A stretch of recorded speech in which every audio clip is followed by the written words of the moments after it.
પીએમબી health centre ખાતે ખતના કેમ્પનું આયોજન કરાયું.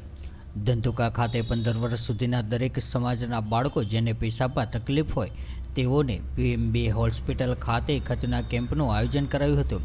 અમદાવાદ જિલ્લાના ધંધુકા શહેર ખાતે પીએમબી હેલ્થ સેન્ટર ખાતે ખતના કેમ્પ યોજાયો હતો, જેમાં 15 વર્ષ સુધીના બાળકોને પેશાબમાં પડતી તકલીફો દૂર કરવા ખતના કેમ્પનું રાહત દરે કેમ્પનું આયોજન કરાયું હતું, જેમાં ભાવનગરના ખ્યાતનામ ડૉક્ટર જુનેદ લાખાણી હાજર રહ્યા હતા. ત્યારે કેમ્પમાં આવનાર ગરીબ વર્ગના બાળકોને દવાઓમાં 50% સુધીની રાહત પણ આપવામાં આવી હતી.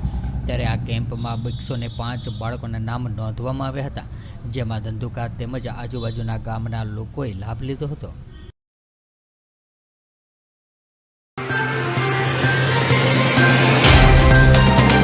तो व्हाट्सएप, ट्विटर, फेसबुक, इंस्टा जहाँ भी आपका अकाउंट है, इसे शेयर बटन के द्वारा वहाँ पर शेयर करें.